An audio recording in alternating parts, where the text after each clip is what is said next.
How y'all doing? Oh, I'm exhausted. That's fair. This has been the longest week of my life, but it's only Wednesday. Yikes. Yeah. Is every class trying to get a test in? Yeah, and capstone. Oh, Their papers. Capstone paper, and just every other thing that comes with it. I hope all that goes smoothly. Oh, hell, me too. If it's any comfort, if you haven't taken this test yet, I'll remind you that you have 3 hours to take a 50-minute test. Yes. I actually have a question about something that bugged me on the taking lab a while ago. Okay. And it was, I have a copy of it right here. It's how to find linear acceleration when you're only provided with the mass, basically the size of an object and the force applied on it. Linear acceleration? Yes. So you know mass, force, and you're after linear acceleration. Well, we don't know linear, we're after linear. Right. You know these and you want this. Yes. So there's a particular formula that summarizes all three of these things. Oh my God. Yes. But I always recommend writing them down because then you can visually compare to your formula sheet. If I've got too much information just in my brain that I have not written down, it makes this harder to, this connection harder to make. Yeah. Yes. I have a question about the study guide, or not the practice test. Okay.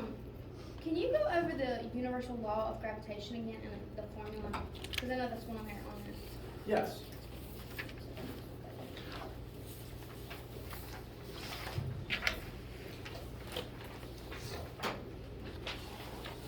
So this formula is the universal law of gravitation. It says that there's a force of gravity between any two objects with mass based on those masses and how far apart they are. So for example, you are on planet Earth and you are a certain distance from Earth's core. So with all of that information, you could figure out how much you weigh on planet Earth. But similarly, you could use it for any two masses at any distance as long as you have that information. And that is true for objects on Earth's surface. That is true for the moon orbiting the Earth orbiting the sun. It's true for any two objects, so hypothetically, you could find the gravitational pull between this chunk of iron and this marker. It wouldn't be very strong, but you could find it.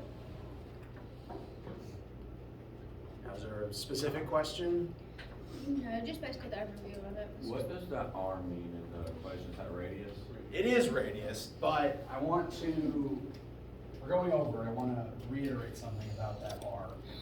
For example, if I'm putting up here the moon and the Earth, that R represents the distance between their centers of mass. So it's not, I really shouldn't keep all my markers in just one place.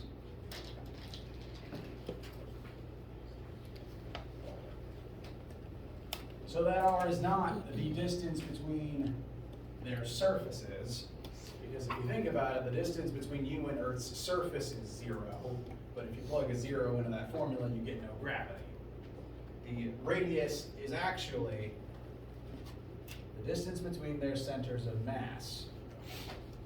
So for you sitting on Earth's surface, the radius would be Earth's radius, because that's the distance between you and Earth's core.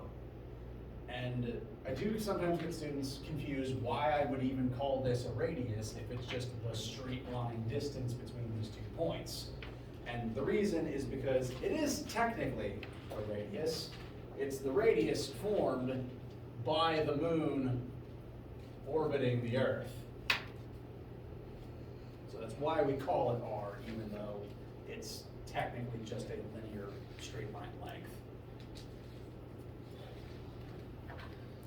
So the main thing to remember is it is the distance between the centers of mass, and I would even call it the orbital radius. Since gravity is what's causing this to orbit, it's the radius between the centers of gravity that cause the orbit. And since it's the orbital radius, it's the same radius in the centripetal force formulas.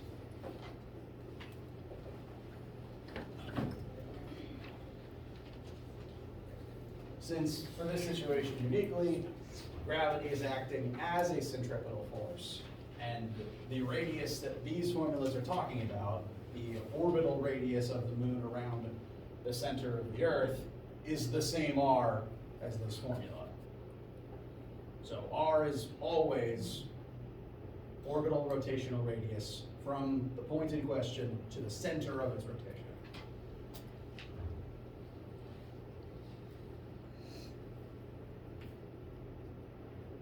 I have a question about one of the homework problems. Okay. Yeah. You feel, how do you guys feel with these for right now? Good. Okay. So which homework, which question? Chapter 4, question 3.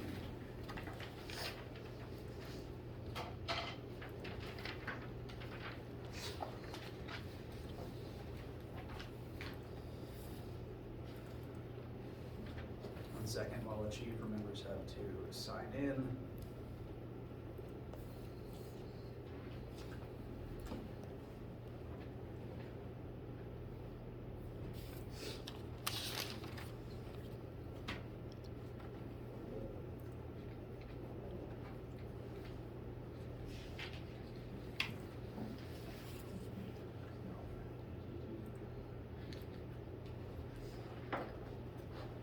All right.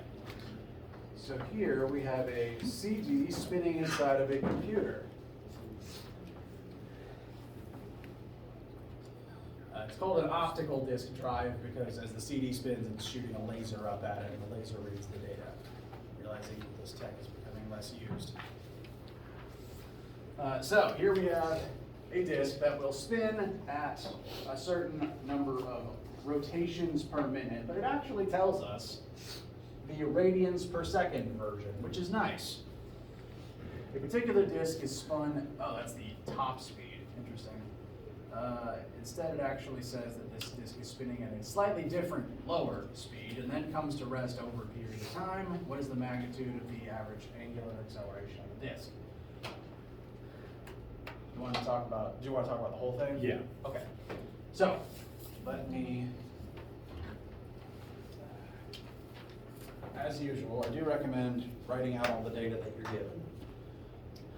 So I'm going to elect to ignore the two pieces at the top because we don't need them quite yet. If at all, those might just be like decoy numbers, frustratingly. So I'm going to list our initial angular speed as the 352.9 rad per second, or whichever number you are given in that position, because that will vary.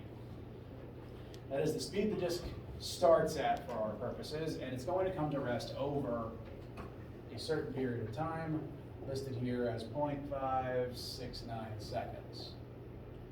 And from there, we want to know, as the disk comes to a complete stop, so I'm going to list final angular velocity is 0, okay, alpha.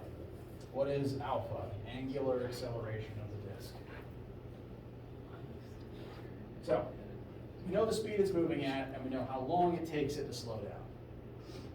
We want alpha. So looking over this, which formula on your formula sheet may come in handy?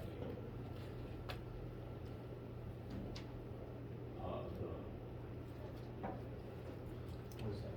Lowercase, the W, what's that, rho? This is omega. Omega, sorry, lowercase omega, the one with that, and I don't know, it's that squared equals, I don't know how to explain it. It's okay. There's lots of formulas to pick from. The one I'd recommend is this one. Bless you. Because what this question is describing is textbook definition of acceleration. The disk is changing speed over time. And since we know final and initial angular speed, we know the change in angular speed. So anytime you see delta, that can mean final minus initial.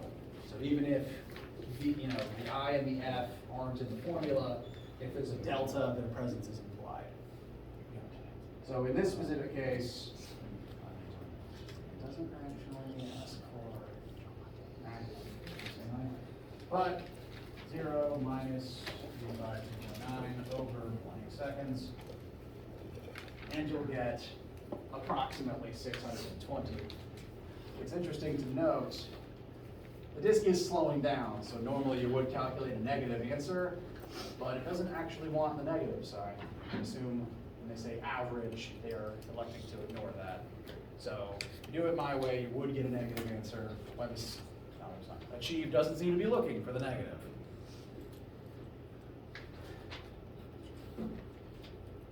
Now, the next thing it's asking for gives you the diameter of the disk and asks you for the linear acceleration of a certain section of the disk. And tangential is going to be a synonym for linear whenever it shows up on the homework, because the linear speed is, all the linear data is tangent to the circle. So if this is the CD, the entire diameter is some value, 0.12. That means that its radius is 0.06. But the spot that it's asking about isn't the edge of the disk, it is 1/8 of the way out from the center of the disk. So that's the spot in question, which would have a radius of the total radius divided by 8. And that total radius is, again, half of the diameter. So whatever number it gives you, you basically need to divide by 1/16 before you can use it. But once you do that, for me, that would be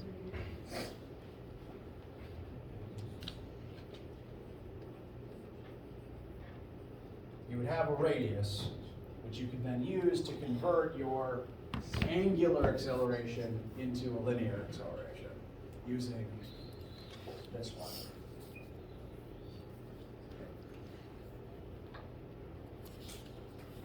Feel good? Yeah, thank All you. right. Cool. Anything else on your minds? You haven't taken the test yet?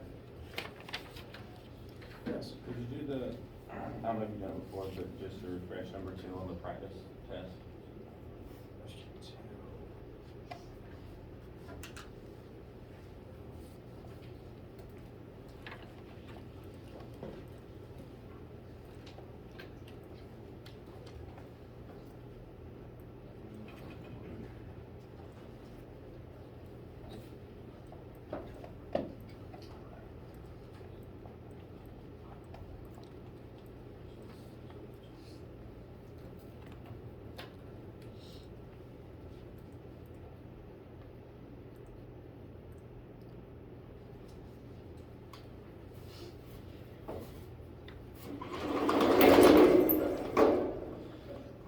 So 2 is describing someone walking around a certain path, and I would recommend drawing out the trajectory as it is listed.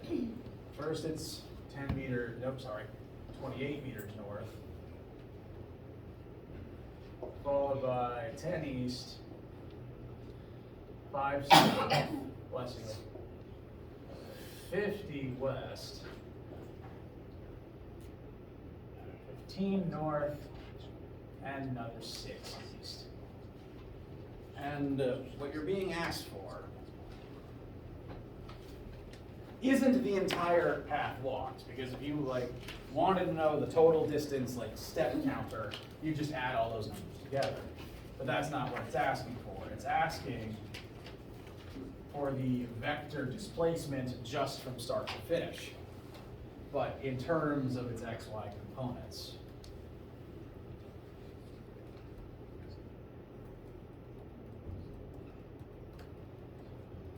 So how far west of where you began are you, and then separately, how far north of where you began are you? To get that answer, you have to, since x and y don't intersect, you have to only add x to x and y to y. You have to add all the x pieces together, but keep in mind which ones oppose each other. So here it's not just 10 plus 50 plus 6, it's 10 minus 50 plus 6, because the 10 and the 6 point east and the 50 points west. So those add up to negative 34 rather than positive 66. Meanwhile, on the y-axis, very similarly, of the 3 north-south vectors given, one of them points south, the other 2 point north. So those add up to 38 rather than there.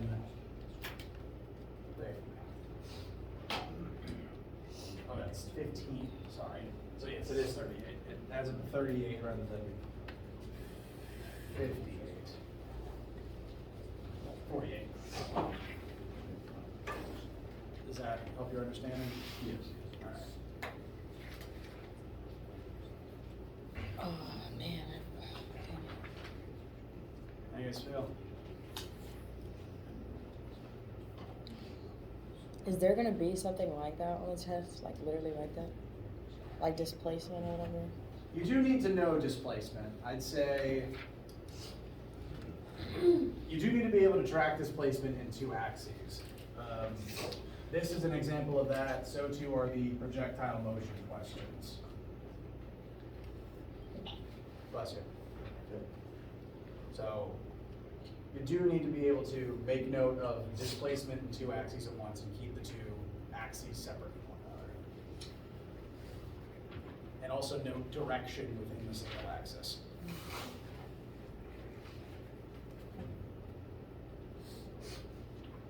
All right.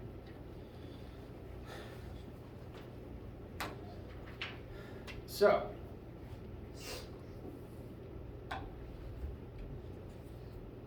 if anyone has any questions at any time, as always, I do want you to cut me off. I would like to now begin talking about what Chapter 5 will be about, kind of a preamble for it, so we can jump right in after spring break. Now, big caveat here at the start, if you are taking the test this afternoon, this is the cutoff point. Nothing I'm about to say is on the test this afternoon. So, mentally section it off from what you're studying.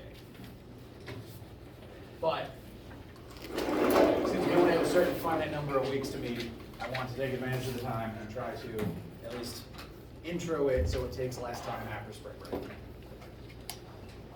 And we're just going to go over some basics, kind of the cursory information that we'll need to then start talking about some of the things that will take up more of your brain power.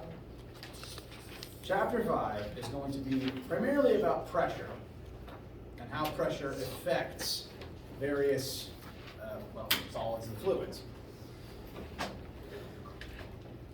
Now, before we define pressure, we're actually going to look at those other 2 words up there real quick, solids and fluids.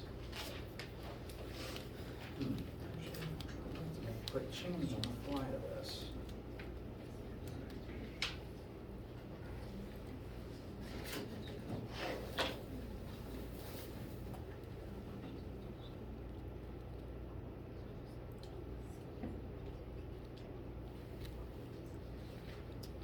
So, Chapter 5 will be about pressure and how it affects various types of matter. So first, let's review types of matter. There are 5 different states of matter in the universe, although realizing once again the way I've listed this is not entirely straightforward. So, you know what, one more change on the fly. You don't really need enough crystals that are amorphous. There are 5 states of matter in the universe, 3.5 of which you may be more familiar with than the others. The primary states of matter that you tend to interact with on planet Earth are solids, liquids, and gases, all of which have different interactions when placed under pressure. So just to briefly review, solids, liquids, and gases, common forms that you tend to find on planet Earth. They all react differently to pressure because solids, liquids, and gases can be lumped into 2 larger categories. Those being solids and not solids. Out of all the states of matter, solids are the ones that kind of behave the most differently to the others when under pressure, because solids have a definite shape and a definite volume. If you put a solid under pressure, it will either be fine or it'll crack and break, but it doesn't morph.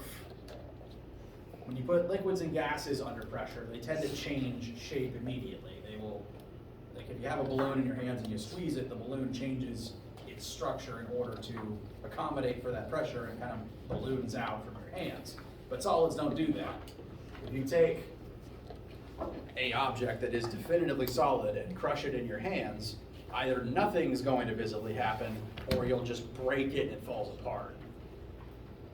Solids have definite shape and definite volume, so they behave differently to other states of matter when put under pressure. The other states of matter, or at least the other three that you'll commonly interact with, liquids, gases, and plasmas, are all considered to be fluid in nature. Fluid is not a state of matter, it's just kind of a category. It's a category that other states of matter are put into. Solid is its own category, and these other three states of matter fall into the fluid category. Fluids are known for having no definite shape. Water and steam have no definite shape, meaning they can be put into any shaped container and be pretty cool with it. Similarly, you can, swim in water or exist in air, and those fluids just kind of exist and change shape around you, whereas you can't really exist inside of a solid. Your shape doesn't intersect with the solid, with the shape of the solid. It doesn't bend out of the way of you. So I cannot, swim inside of solid rock, but I can swim in water. I can swim in air. Technically, you're swimming all the time because you're in a fluid all the time. The fluids have no definite shape, so they will bend and break and give and kind of get out of your way. They flow. That's actually the best word for it. Fluids will flow. And because they flow, they react differently to pressure than solids do. Solids, they either exist or they break, whereas fluids will flow under pressure. That is true of both liquids and gases. And we will be talking about the differences between them and how they act under pressure in this coming chapter. Now, solid, liquid, and gas, any questions on those states of matter? You've studied and interacted with them your whole life, I assume. Okay. Well, I'm on the subject of states of matter. I will briefly talk about the fourth one, plasma. Because ironically, it's one you don't think about much living on Earth's surface, but it's the type of matter that's the most plentiful throughout the entire universe, because it's what stars are made of, and also in your light tubes. Plasma is what happens when you take gas and try to evaporate it further. All the states of matter are separated based on temperature for the most part. You take a solid, you heat it up, and it melts into a liquid. You take a liquid, you heat it up, and it evaporates into a gas. If you take that gas and heat it up even more, it gets so hot that it eventually starts glowing and starts becoming electrically charged. And rather than just being a normal gas, it kind of likes to clump up into a glob. And if the glob gets big enough, it turns into a star.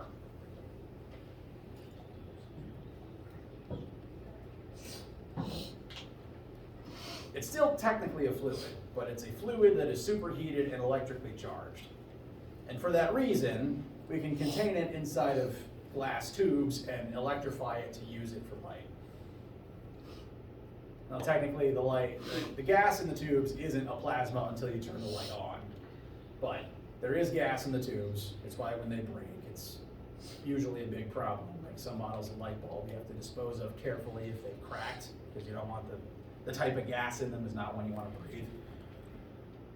But they have gas in them that you supercharge and superheat until it turns into a plasma, and plasma glows.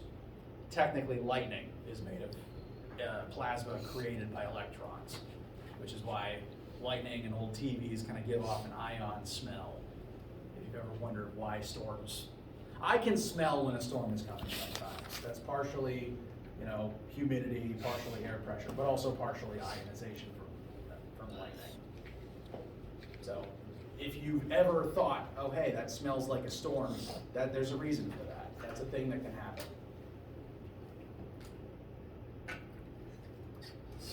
So, across the universe, those are the 4 most common states of matter, 3 of which count as fluids. And this chapter will primarily be about how fluids act when under pressure. But also solids as well, because we are mostly solids, so it's important to talk about the effects on solids as well.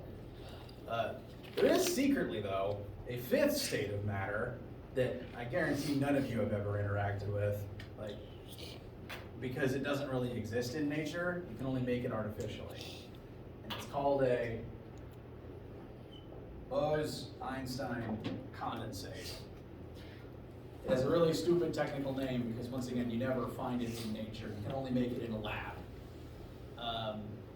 Plasma is what happens when you take the next hottest state of matter, gas, and superheat it. This is what happens when you take the next coldest state of mass, solids, and make them even colder. Are you familiar with the concept of absolute zero? The coldest that anything could ever be? Nothing was ever meant to be that cold. Nothing was ever meant to have all of its heat siphoned out.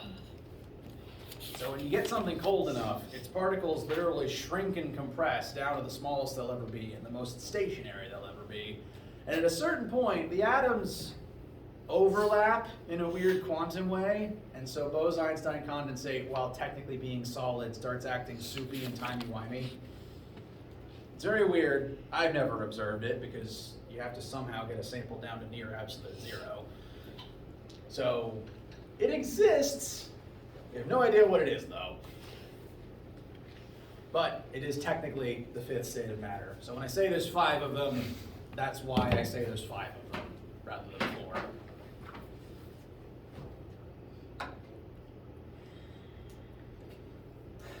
So, states of matter, any issues with that?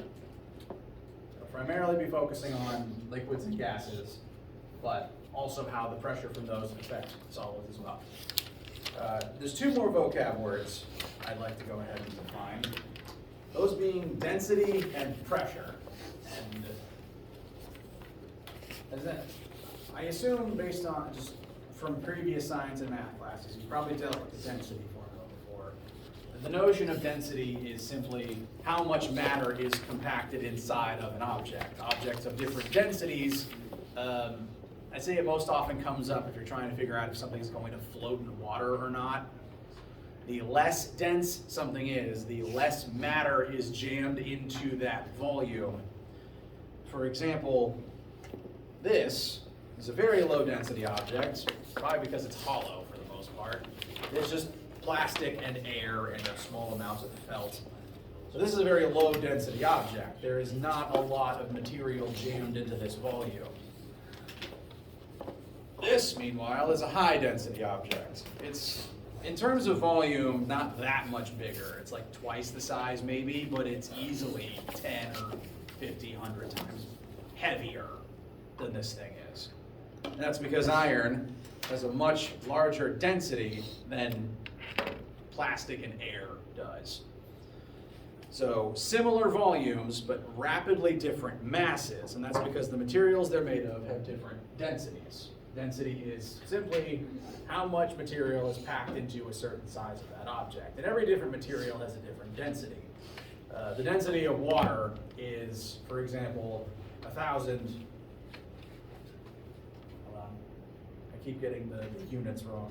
1,000 grams per liter, 1,000 grams per meter cubed, that's it. No, that's still not right. 1,000 kilograms per meter cubed. Point is, that's kind of the standard for water. And if it's less dense than water, it floats. If it's more dense than water, it sinks.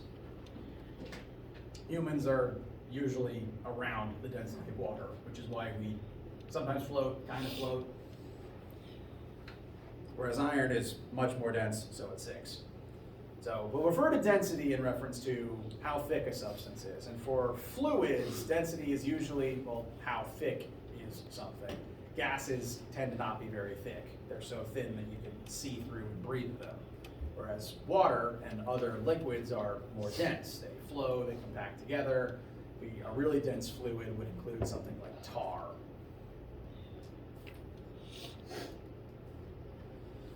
So density will come up, and we will reference it in terms of how much matter is inside of a certain volume of a substance, and also it will affect how objects are then affected by pressure. Because the more matter that's in something, the more it tends to resist being pressed on. It would be pretty easy for me to exert pressure on this and break it, whereas I would have no luck crushing a piece of iron. So density, important vocab word. Next thing I'd like to talk about, and this will be the last new thing for today, is the actual definition of pressure. This is one of those words that common English uses, sometimes correctly, sometimes not. Off the top of your heads, how would you define the word pressure? Force. It's fair. Force is definitely part of it, so that is a completely fair assessment. Yes, when something is under pressure, there is a lot of force involved, and so I'd say as it's commonly used in English, if you are feeling like a situation is putting you under pressure, it might feel like you're forced to do something, it might feel like uncomfortable. So that's kind of a fair translation of it, and there is literally physical force involved. The mathematical formula for pressure is force divided by surface area. So the scientific definition of pressure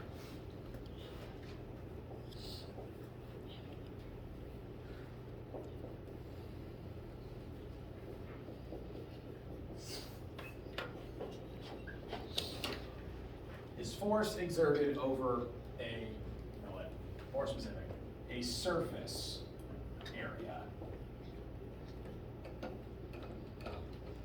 Force exerted over a surface area. And most forces in the universe either create pressure, or most forces in the universe are themselves created by pressure. Whenever you push on anything using your, human limbs, say for instance, you just take the flat of your hand and you're using it to, press open a door. The flat of your hand, it is, geometrically speaking, this is not a uniform shape, but the flat of your hand does have a certain surface area to it, and you could calculate, how many centimeters squared this takes up. And when you push on something with the flat of your hand, the force you're using is exerted across the entire surface area of your palm. Say I want to open that door, and I exert 10 newtons of force to do so. It just takes about 10 newtons to open a door. That's not a huge deal. But have you ever noticed it feels differently if you use the palm of your hand versus a single finger? If you've ever had or just chosen to randomly exert a large amount of force with a single finger, that tends to feel different and probably hurt more than using the entire flat of your hand. Does that sound familiar? The reason for that is ultimately because of pressure. Because it takes the same amount of force to open the door no matter which approach you go for. But which approach varies the amount of surface area that you have in contact with the door frame. If the palm of my hand is, just for simplicity's sake, it's not, but just for simplicity's sake, let's just say that my hand was 1 meter squared. Then this would create about 10 pascals of pressure, 10 divided by 1 according to the formula. And so using the palm of your hand, it would be 10 pascals of pressure on the surface of your hand if you exert that force with this surface area. Whereas using just my finger, which I'd say is about just the flat of your fingertip, like maybe 1/25th, 1/50th of the entire size of your palm along. So instead of 1, I'd be dividing by 1/25, which, yeah. I'd be dividing by a much smaller number. I'm putting that force over a much smaller surface area.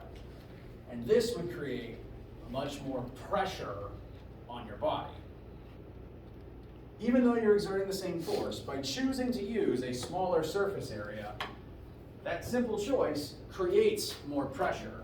And for the human nervous system, pressure is one of the things that hurts you. 10 divided by...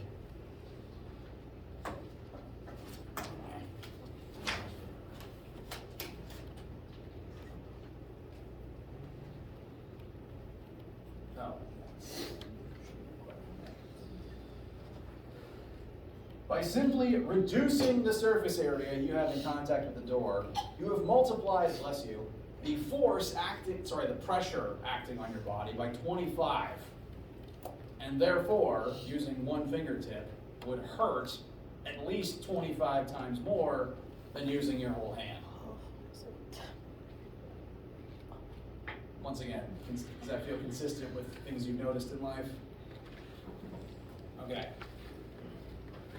This phenomenon of pressure is the cause of a lot of things in life, I would say. To kind of relate it to real world things, one, this is the reason why blades and needles are more effective at, cutting and piercing than a blunt instrument is.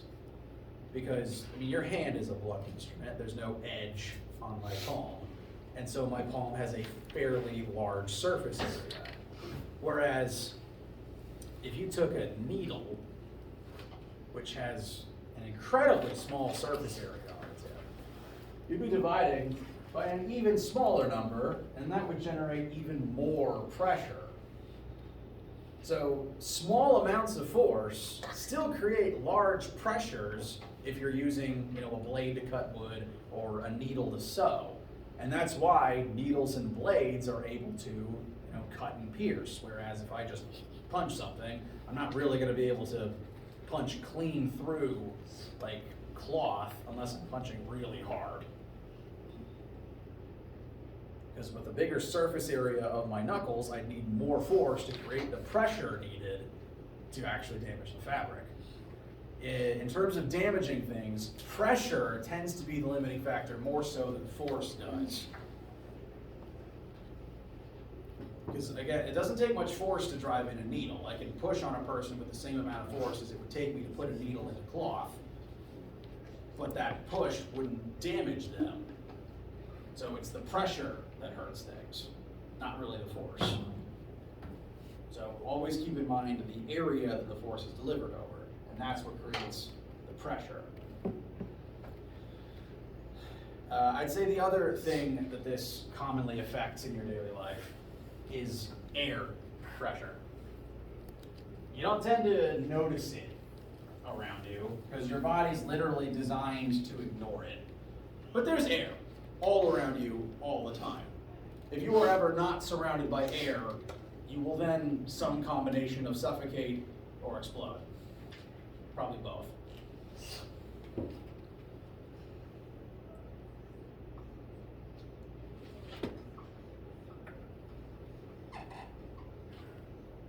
A quick poor drawing of a featureless human. You are at all times surrounded by air. So there's just air molecules around you in every direction.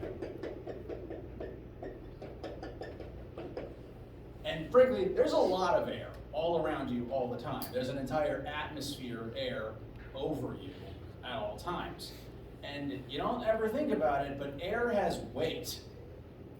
Air's made of matter. You can feel the matter in the wind, or even if you just move your hand quickly around. There's physical material in the air. And since it has mass, even a tiny amount, it has weight. The atmosphere has weight, which is why the Earth has an atmosphere. One reason why the Earth has an atmosphere, and the moon doesn't. Earth's gravity is greater. It's able to hold more air to itself than the moon is. Even Mars's atmosphere is thinner than Earth because Mars's gravity is about half as weak. half as strong, twice as weak, divided by 2. Air has weight, which means literally there's an entire atmosphere of air above you whose weight is crushing you at all times. Bless you. But because it's not just air sitting vertically on your head, you are swimming in that air all the time. Kind of similar to if you went deep sea diving, where there's water on all sides of you pressing in on every part of your body. Because the way that pressure works, it's always acting perpendicular to the surface, kind of like how normal force is. If I want to push something sideways, I want to make sure my whole palm is perpendicular to that direction. Whereas your body, again, strictly geometrically speaking, isn't a uniform shape. Which means that every different part of your body,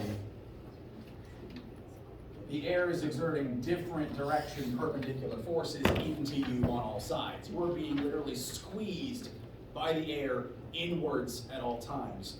A much smaller version of what happens when you go deep sea diving, since water is denser than air is. And you never notice this because your body's designed not to notice it. If you could notice the extreme air pressure, you'd be driven mad by it because it's literally crushing you every hour of the day. The human body is calibrated to not only ignore this, but to need it. You need to be under the atmospheric air pressure at all times, and whatever the air pressure is, it exerts a force on the surface area of your body.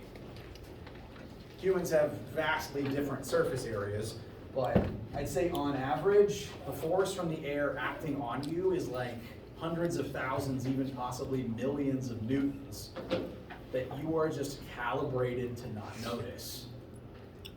It only becomes a problem when the air is gone. Because when the air is gone, suddenly you're not being crushed by the thing you're supposed to be crushed by. It's like suddenly, you like normally say you would need a weighted therapy blanket to, sleep at night. If you don't have that weighted therapy blanket and that pressure's gone, you don't exist right anymore. You don't get your sleep. If the air is suddenly gone, you explode because you're used to being squeezed inwards at all times. Without that inward squeezing force from the atmosphere, from the air pressure, your body can't hold itself together, and that's why in some movies you just burst in space. If that sounds gross, don't watch Total Recall.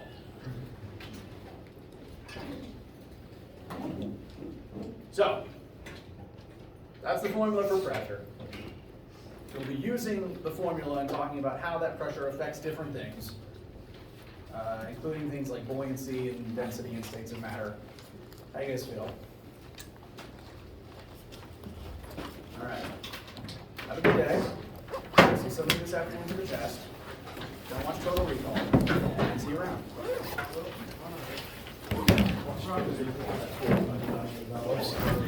Don't watch Total Recall if you don't want to see someone's eyes. So what happens to the body like